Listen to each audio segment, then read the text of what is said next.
Welcome to the Texas Alliance of Energy Producers Spotlight on the Issues webinar series. I'm your host, Jason Modulin, the president of the Alliance. It's an honor to be with you today. The Texas Alliance of Energy Producers represents over 2,600 individuals and member companies that are focused on advancing independent operators and the standards of the Texas oil and gas industry.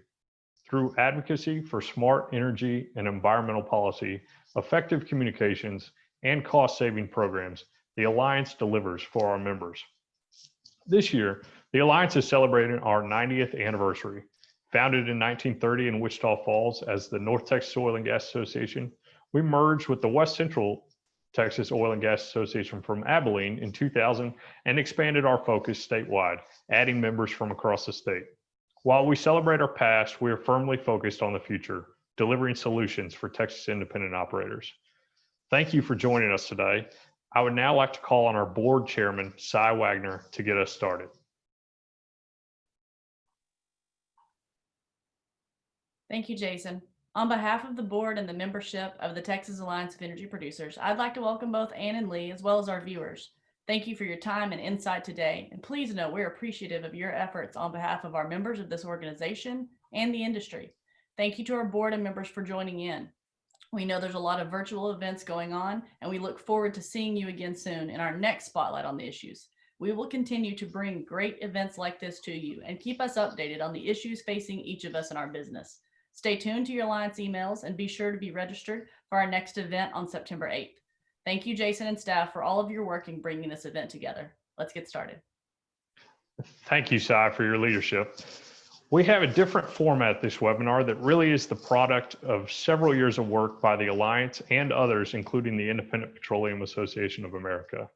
If you would like to submit an anonymous question to Ann or Lee, please utilize the chat feature at the bottom of your screen. We will go till about 2:30 and wrap up with a few audience questions. I would now like to turn the program over to the Alliance's Executive Vice President and Petroleum Economist, Carr Ingham, to get us started. Carr and our Senior Policy Advisor, Jim Stanley, along with our Chair, Psy Wagner, have been working with the EPA for many years to right-size these regulations for marginal wells and avoid duplicative regulation on the broader industry. Thank you, Jason. I am Carr Ingham, Petroleum Economist, Executive Vice President for the Texas Alliance of Energy Producers. And we're just very pleased to have with us today two extraordinarily accomplished and distinguished guests and panelists. Those are Ann Idsal Austin and Lee Fuller. Our keynote guest this afternoon is Ann Idsal Austin at the U.S. Environmental Protection Agency in Washington, D.C. Ann is the Principal Deputy Administrator for the Office of Air and Radiation at EPA.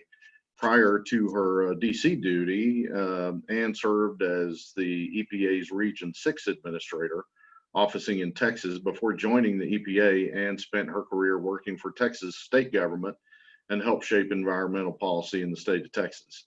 Ann's state experience in Texas includes service as a General Counsel for the Texas Commission on Environmental Quality. She also served as the first female Chief Clerk and Deputy Land Commissioner for the Texas General Land Office. Ann, it's great to see you this afternoon. I hope this finds you well. Thank you so much for doing this for us today. Carr, thank you so much. It's a pleasure to be with you all. I hope everyone's doing well back in the great state of Texas. Well, I think we're doing reasonably well, and in terms of the business, things are looking better now than they did about this point in April. So again, thanks for your time today, and really thanks for your service to the nation, to the state, for your time and for really just kind of advocating for sensible regulation, environmental policy. So this is a big deal. So if you would just take a few minutes to kind of give us a general overview of what the methane rule change looks like from your standpoint. Sure. So thanks for the opportunity. That there was a lot really put into these two separate rule packages that we took together and treated almost as one, but obviously recognizing that you're looking at differences here related to the policy package and then a technical package, which we announced earlier this month. We think that they're representative of a much larger effort to help domestic companies produce energy here in this country, as well as to preserve our energy independence. I think both very worthwhile, laudable goals that I'm glad to see that we're taking and maintaining steps to achieve. Let's start with the policy amendments. The first regulation makes policy amendments to the 2012 and the 2016 new service performance standards, abbreviated as NSPS, for the oil and gas industry. Here, the amendments remove the transmission and storage segments of the natural gas industry in this particular regulation. We found that the inclusion of transmission and storage segment in the NSPS was improper. The rule also rescinds the emissions limits for methane from the production and processing segments of the sector, because we believe that the emissions are already captured by the same controls that capture volatile organic compounds, otherwise known as VOCs, therefore making the methane limits redundant. The action also removes what we consider to be ineffective and burdensome requirements on the oil and gas industry. Generally speaking, to put it into a broader context as well, these changes were made also partly in response to President Trump's executive order 13783, which directed agencies to review regulation that could burden the development or the use of domestically produced energy. And here's a prime example. Y'all know this, so I don't need to say it, but I'm going to say it anyway because I like hearing myself say it, frankly. Your industry has more than enough incentive to capture methane without the reporting requirements and other obligations that this agency had previously put upon it.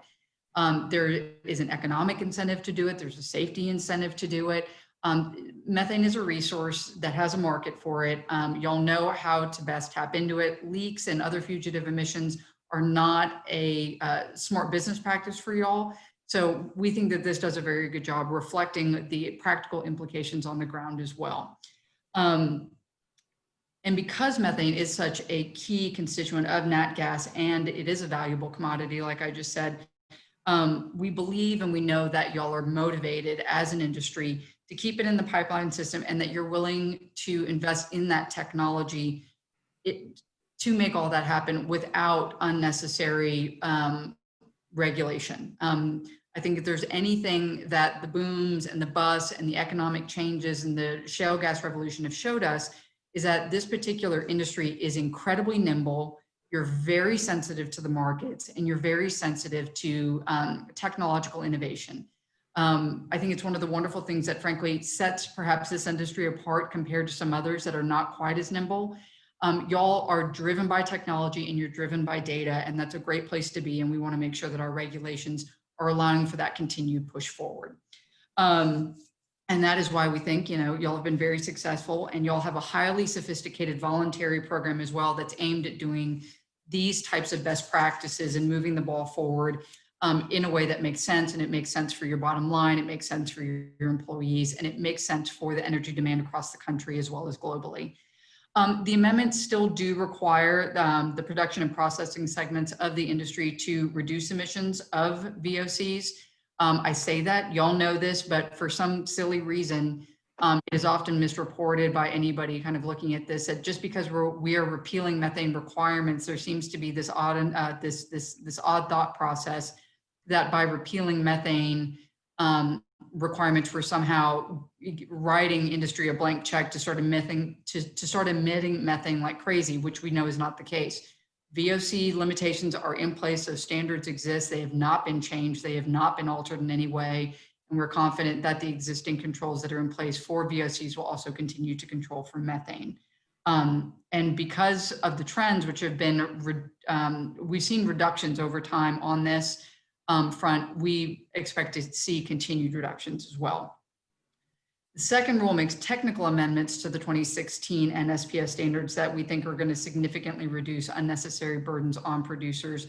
And this is going to be done by removing duplicative and unnecessary record keeping and reporting requirements, streamline the process to use emerging technologies for pollution control as fugitive emissions detection becomes easier and more technology driven. We also recognize that you've got some states that already control fugitive emissions under their own regulations, and these are Pennsylvania, Colorado, Ohio, California, Utah, and I saved the best for last, Texas. And we think that this is going to go a long ways to relieving many owners and operators from having to comply with those redundant and burdensome regulations where, again, you're not seeing commensurate emission reductions that are either found and then further reduced or would otherwise further reduce them. Combined, the two rules are expected to yield net benefits of $750 to $850 million from 2021 to 2030, which comes out to about $100 million a year. These rules are also the latest example, I think, and I didn't get to come into this right at the beginning, but this is, I think, a prime example of this administration fulfilling the mission of both protecting human health and the environment, but also supporting American workers and American jobs. So it's a great place to be. We're very excited about it. A couple of other things I'd like to mention, Carr, if you don't mind, that are also happening in the oil and gas arena. In Region 6, I know that they're focused on helping the regulated community become more effective in its compliance. An example of some of those efforts are out in the Eagle Ford and the Permian, where the region's working with both Texas and New Mexico to identify hydrocarbon emissions and focus on areas characterized by higher production, to enhance the EPA's on-site inspections that identify emission releases. Region 6 with Texas and New Mexico has deployed some helicopter flyovers using optical gas imaging cameras. The goal here is to identify unlit flares and leaks from tanks and equipment and promptly help those oil and gas facilities come back into compliance. So again, a wonderful example there, using technology, trying to be smart about it and giving that information back to those facilities, back to the states, so that they can go ahead and capture that valuable commodity. One other part that I'd like to mention briefly, we have developed some proposed amendments to regulations for volatile organic liquid storage vessels, including petroleum liquid storage vessels. This proposal would modify the Clean Air Act, NSPS, found in 40 CFR subpart KB. As y'all may know, subpart KB requires inspections of large tanks for defective equipment that could easily result in emissions of toxic air pollution. Now, while the regulations in subpart KB require an internal out-of-service inspection in some instances, we have received more than 300 requests since 2018 from facilities seeking permission to conduct in-service inspections instead. These one-off requests for permission are time-consuming. They're burdensome, and we've actually been in discussion with tank owners for a significant period of time about how to best address this issue. The in-service inspections do not require emptying and degassing tanks, which is great, especially given where we are right now in the market, with which is in a position with a lot of fuel on hand, given the reduced demand due to the COVID pandemic. But provided that certain conditions are met, they can be just as good as out-of-service inspections. So we look forward to moving forward with some proposed amendments that would reduce, again, that regulatory burden, as well as reduce volatile organic compound emissions. So keep an eye out for that. That proposal should be coming soon, and we'll hope that you'll take some time to review it, submit comments if you think they'd be helpful or needed. With that, Carl, put a lid on it. Well, thank you. That's a fabulous overview, because it answered a goodly number of the questions that I had sort of scripted out to ask. So I won't go back down that road again. In terms of smaller operators and low volume wells, we had conversations about this. I last heard you speak to this when we were all sort of able to gather in early March at the IPAA policy conference. And this was not something that was a guaranteed addition to the rule, and that is these exclusions and the off-ramp for low volume wells and smaller operators. But I know that this is something that you felt strongly about and championed. I just wondered if you could discuss that part of the rule as well. Sure. So one of the other big parts of what we focused on is how do you deal with those low production wells and recognize all wells at some point wind up becoming low production wells. So once you're falling below that, industry recognized threshold, does it make sense to continue to require those reporting and monitoring portions of the rule? Is, I hate to put it so crassly, but is the juice worth the squeeze?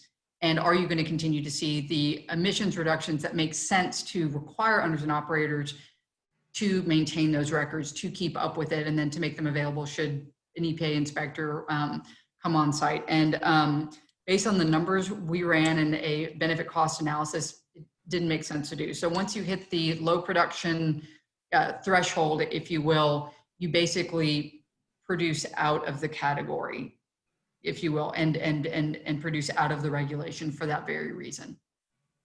So was that a challenge, getting that included and keeping that in the rule in its final form? Yeah, I have got to give a lot of credit to my staff. I think that there had been some initial reticence there, and understandably so. You know, we don't, kind of the idea of folks being able to either kind of produce their way out of a regulation is not an arena in which the EPA routinely operates. You're either in or you're out. You don't go usually from being in and then find yourself out of a rule. And that's understandable. Yeah, and that's one of the things where EPA is very comfortable in operating and regulating within a particular space. But like I said, to my staff's credit, started having those conversations, started looking at the numbers, started checking the numbers, which industry very, very kindly provided through their comments. And staff came around and said, yeah, you know what, from a benefit standpoint, from a cost standpoint, this doesn't make sense anymore. You know, their level of emissions are low enough. Once you hit that point, you have a, you know, recognized threshold that you're not going to get any further reductions with additional reporting or monitoring requirements at that point in time. So at that point, there's got to be some very light record keeping in terms of you have to be able to demonstrate that rolling, I believe it's 15 barrels a day. Right. You can just maintain the records of that rolling average, and that's all you've got to do. And that's information that those owner operators would be maintaining anyway. So no, staff to their credit, very data driven, their numbers, their engineers, their scientists. And when you have a clear presentation of that information, they got it, not an issue. Great. Well, you mentioned state level regulation, the fact that there's a great lot of this already occurring in producing states, certainly states like Texas, which at least to our belief are well regulated. And we've always believed that the Texas oil and gas industry is best regulated by Texans. And you know this coming out of Texas and TCEQ and Region 6. And broadly speaking, we favor, of course, a model that takes even federal regulations down to the state level, so that those can be applied here and regulated by Texas agencies. And of course, this means that operators in Texas only have to comply with one set of regulations with one agency, even though they're carrying out federal responsibilities. So, and as you know, the TCEQ has a set of VOC regulations in place as we speak. So moving forward, how do you see that process working and progressing? Well, what I'm really hopeful will happen is that we now have a demonstrated recognition of state excellence, where you have states like Texas, like Ohio, like Pennsylvania, like Colorado, where they've been acting and working and regulating in this field for an extended period of time, that there's a familiarity there, there's an understanding, there's a good working relationship between the state and with industry, understanding how things work on the ground, and also recognizing how oil and gas is developed, transported, refined in Texas is going to be different than how they do it up in Pennsylvania and Ohio. You're dealing with a totally different, you know, shale play, for example. You've got different transportation demands, different fuel demands. So recognizing that you have different states who do it differently, and that there is nothing inherently wrong with that. And I think this rule takes a very important step in demonstrating that there's a federal appreciation for the fact that different states do it different ways, and that is perfectly fine. I think it also should be an outward demonstration and taken as an outward demonstration that EPA wants to work with states as they look to developing their different energy needs. And if it's a different oil and gas state that, you know, kind of wants to take this on, I hope that they'll see that because we recognize that level of excellence in states like Texas, that they'll say, you know, what has Texas done? Or what has Colorado done? How can we learn from them? How can we adopt similar regulatory frameworks for our state that's tailored to our needs, and then put those into practice and have them recognized by EPA so that we don't deal with that dual regulatory burden that would otherwise be placed on us. And I think this is a great opportunity for states that are very interested in taking on that responsibility and want to prove up their excellence to come to us, talk to us about it, and for us to say, you know what, great. The way that the Clean Air Act was always set up was for EPA to frame up the goalposts, to let everyone know what the goal was, and for states to run the ball down the line. It's a wonderful example of where this is happening and where EPA is recognizing the states that have a great track record for doing it and setting them up as examples for others. Well, listen, I love to keep you here all afternoon and continue this dialogue. I think we've taken enough of your time. So again, we're so appreciative of your work, of course, and your willingness to take a little time with us this afternoon. Do you have any final comments or closing thoughts you'd like to pass along to our members? Well, I would just like to say thanks to you, Carr. Thanks to the entire team, Lee Fuller, Jason, and everybody. Psy, thank you all so much for the invitation to join you. It's a pleasure to be here. And I've just got to say, it's an honor and a privilege to serve in this administration in this capacity and to continue to do the great work of EPA, both up here in Washington, D.C. and when I was back in the region. And, you know, if I could just come home more often, this would be a perfect job. So thank y'all so much. Well, when we are able to meet again, we will have you down, and hopefully we'll see you in person again one of these days. There you go. So again, thanks. You're quite welcome to stick around and listen to the rest of this. I'm sure you have things to do, but you're quite welcome to hang with us for the rest of this. But again, thank you. Our great appreciation for the work and for your time. Thank y'all. Take care. Have a good afternoon. Okay, thank you. I would introduce now Jim Stanley. Jim is a senior policy advisor for the Texas Alliance of Energy Producers. He is our federal regulatory expert. We're fortunate, lucky to have him to introduce our next panelist. So Jim, first of all, just thanks for your long time work to the industry and for the Alliance and our members on these and other issues. So I will hand this over to you. Oh, great, Carr. Thanks for those kind words. Pleasure to be here today, and thank everybody that took the time to participate. It's my pleasure and honor to introduce Lee Fuller. Lee is the Executive Vice President of the Independent Petroleum Association of America. He joined up IPAA staff in 1998 and is responsible for all the coordination of legislative and regulatory activities. Lee has 35 years of experience in federal policy issues. He served as staff on the U.S. Senate Committee on Environment and Public Works for 1978 through 1986. In 85 and 86, he was the Minority Staff Director, serving under Senator Lloyd Bentsen.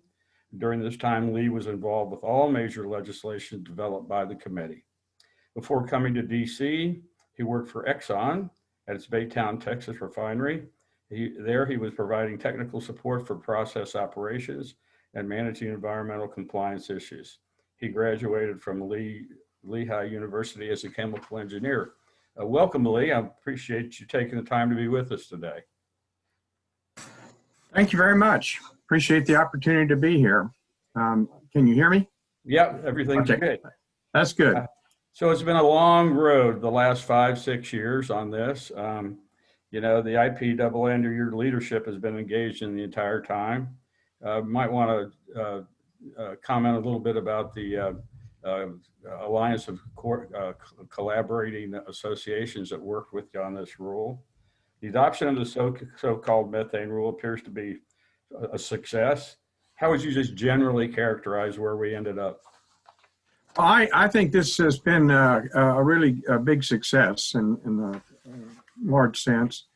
We did, as you pointed out, Jim, we put together what we call the Independent Producers Coalition. Texas Alliance was a part of it. We were the primary manager of it. We had probably, I think, around 15 to 17 state regional associations that all pooled our resources together and developed the kind of materials we needed to engage on initially on the original proposal back in 2016, and then certainly in the 4 years that we've been working on trying to get reconsideration of key elements in that.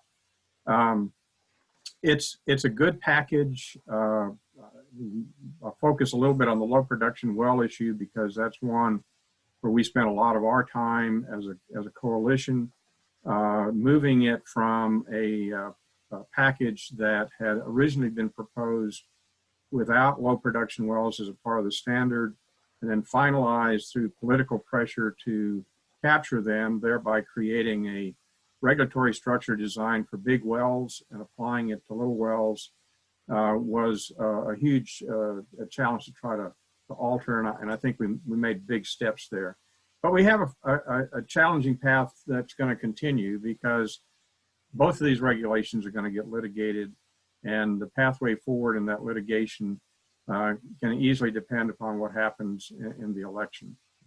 The key points that I would make with respect to the nature of these changes are that, I'm just going to, we did a lot of other issues. Let me just talk about the low production well issue as an instant case and the model situation we were dealing with. The technical rule that was changed, as Ann pointed out, shifted what had been a blanket requirement for fugitive emissions monitoring and management on all wells to allow wells, when they become low production wells, to ramp off of the process and no longer be covered by the regulation.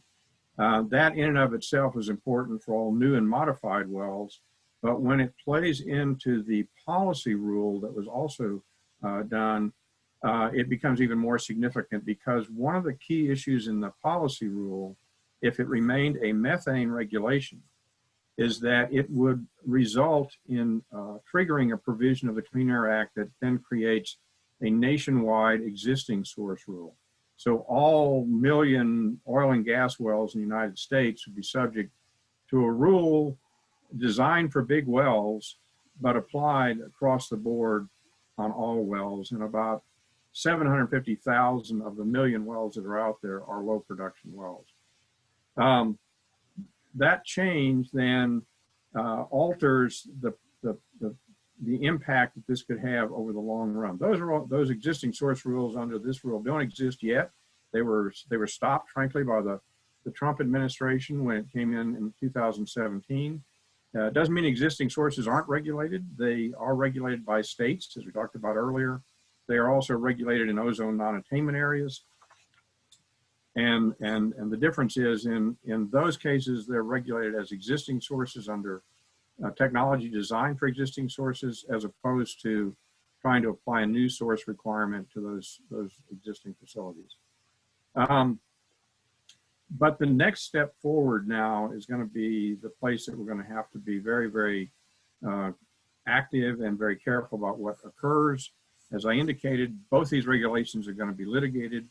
We want to keep them separated. We want to keep them as two different regulations, a policy rule and a technical rule, because if you join them together, the policy rule is very controversial. You probably don't know how much of this rule is going to be challenged and in what format, but if that policy rule gets remanded and the two rules are together, it could remand the technical rule, and we're back where we started in 2017. So from our standpoint, we want to try to keep the litigation separated.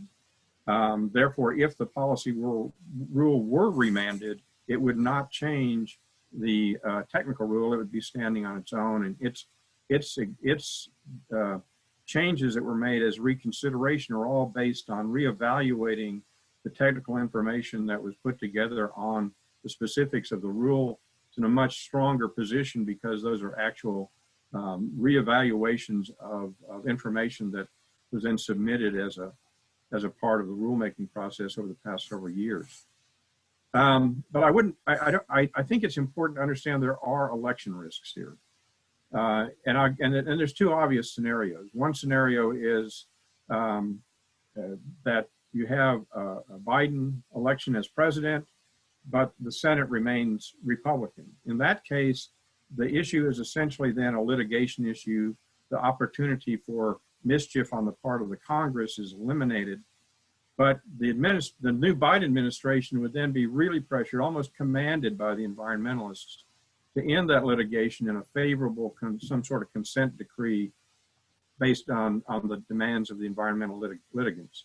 I could envision that kind of a scenario be to reinstate the Obama regulations and then commit to a quick action to press for a nationwide existing source rule without the kind of changes that were made for low production wells. The other scenario that's particularly adverse is that you have a Biden victory for president, but you also see the Senate majority shift to Democrats. And there'll still be pressure to settle the litigation under that scenario, but it also opens the doors for things like the possible use of the Congressional Review Act to rescind these regulations. That's a little bit dicey because the second piece to that particular approach is the prohibition of proposing substantially similar regulations once the remand is sent back, once the rule is rejected.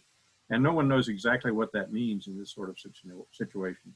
But it could also open the door for legislative implementation of the Obama regulations. Bills have already been introduced to require that as a part of law, that you would automatically go back to the old regulations as a matter of law until there were further regulations that were done. You could also see more aggressive efforts to revise various environmental laws to change provisions that have specific references to oil and gas production and eliminate those kind of distinctions within the law. So we're in a good shape with these regulations now. They've made a lot of key changes in a number of areas that will be beneficial to future management of these emissions, but the risks are still out there going forward. Great, thanks very much. You did a great job and took care of all the items that I had on my checklist. So I appreciate that. Getting in the weeds just a little bit on this, you know, the frequency of inspections got reduced. Was that a significant change for us? Well, what happened was the proposal, the rule essentially was maintained as a biannual inspection every 6 months in these fugitive emissions programs. The proposal had been to make that a year. A lot of the concern about that process has been more in the record keeping requirements that came with the rule when it came out. And there were substantial changes made to the record keeping and processing part of the program such that EPA felt like they needed to keep the frequency at twice a year. It's not, I think, as huge of an issue as it was at the outset. And I think partly because of the changes in record keeping and partly because I think a lot of states now have programs that are more frequent than once a year as well. So the demand on the industry to make those tests is significant, but not unmanageable, particularly when you have the roll-off for the low production wells. That takes those small wells where the cost is really demanding and really excessive out of the picture once you get to that level. Yeah, great. I appreciate that, Lee. And I guess the other thing I wanted before we close, you know, they, in addition to the changes in the record keeping and the inspections, they've also, I understand, changed the qualifications for those company individuals that are doing the inspections. When we saw the Obama rule, they were pretty onerous. They made those individuals personally responsible for that, their assessments. Was that turned out to be something that you were pleased to see also? Yes, we were. There were a lot of the original rules started out with fairly burdensome certification processes, even including and requiring that you have a professional engineer come in from outside. There's lots of problems with that. And I think as the agency understood the magnitude of what those concerns were, they were able to recognize the need to make changes there too. Great. Well, you know, as usual, we thank you for your efforts. Alliance and myself personally look forward to working with you as we continue down this path, and we'll hope for the best. Thanks very much, Lee. Thank you very much, Jim. Thank you, Carr, and everybody else. Appreciate the opportunity to be here. Great. With that, I'll turn this back over to Jason for some closing comments. Well, thank you, Jim, and thank you to all of our panelists, moderators, and our Alliance board members for joining this afternoon. That was a very informative presentation. This video will be archived on Zoom and on our YouTube channel, and you can find more information about this and other events on our website at texasalliance.org. The Spotlight on the Issues webinar series will be back September 8th. Our guest will be Railroad Commissioner Christy Craddock, and on October 6th with Jason Isaac and the Life Powered Initiative at the Texas Public Policy Foundation. Thank you for joining us. Please be sure to fill out the exit survey so we can make these events even better. Have a great day.